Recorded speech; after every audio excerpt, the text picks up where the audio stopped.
Bernice, cette fois, on passe de 4 à 3 roues. Oui, alors le scooter à la côte, on l'a encore vu la semaine dernière avec le Yamaha T-Max 530, mais cette fois-ci, il s'agit de scooters à 3 roues.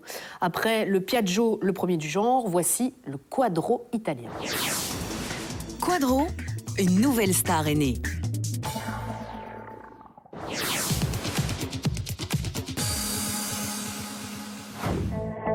Le Quadro 350D est à la fois massif par sa carrure et élégant par ses lignes.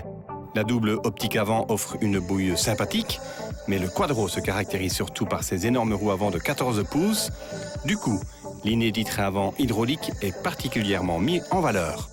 La selle longue offre une large assise sur 2 étages pour le pilote et son passager. L'arrière semble lui presque effilé avec un feu oblong et des clignotants de type goutte d'eau. Devant les yeux du pilote, un élégant contour central analogique est complété par une jauge à essence qui peut alterner avec la température. Et puis sur la droite, un écran digital affichant vitesse, horloge en haut et double-triple partiel en bas. Le grand coffre permet de ranger sans souci 2 casques intégraux et une petite combinaison de pluie. Première expérience au guidon d'un scooter 3 roues à côté du succès incroyable du Piaggio MP3 et de sa fourche avant mécanique. Eh bien, Quadro, l'italien, propose ce 350D avec une fourche pendulaire hydraulique. Explication. Quadro, donc les studios Marabese sont partis d'une feuille blanche et ont revu complètement le train avant avec un système hydraulique qui confère plus de légèreté et plus de maniabilité à l'engin. Le tout couplé à des roues de plus grand diamètre.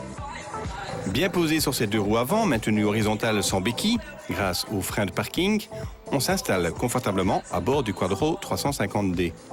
Le guidon est assez large et les bras donc légèrement écartés. Les pieds trouvent juste leur place de part et d'autre de l'énorme poutre centrale. Le son du moteur est lui plaisant, discret et même plutôt grave. Le Quadro 350D offre une stabilité accrue grâce bien évidemment à son train avant hydraulique. Il est en plus facile d'utilisation que son concurrent le MP3. Le moteur de 300 cm3 développe 23 chevaux, largement suffisant en conduite urbaine. Les premiers tours de roue donnent une impression d'inertie générale. Le scooter semble accompagner le mouvement au ralenti.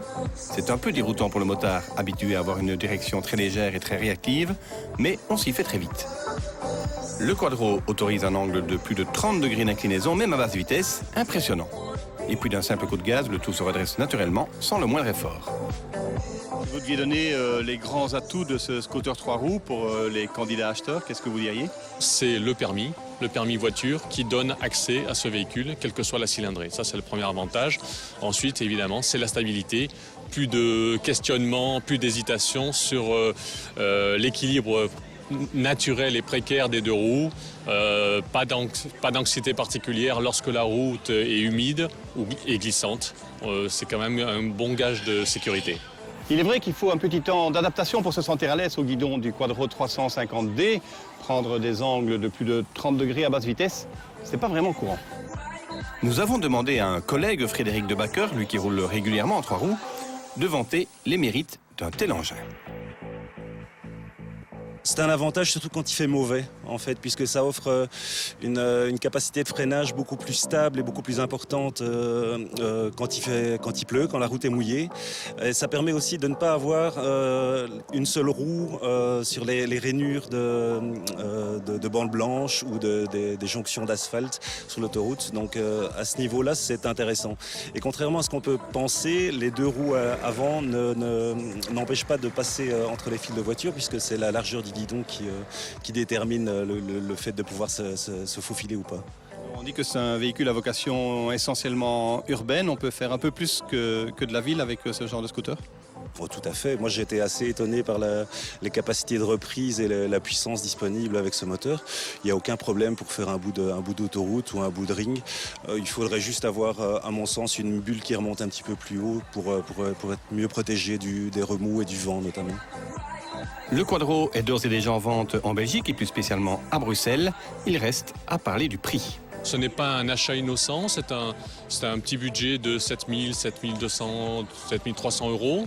Bon, on est un petit peu moins cher que la concurrence, mais là n'est pas le débat.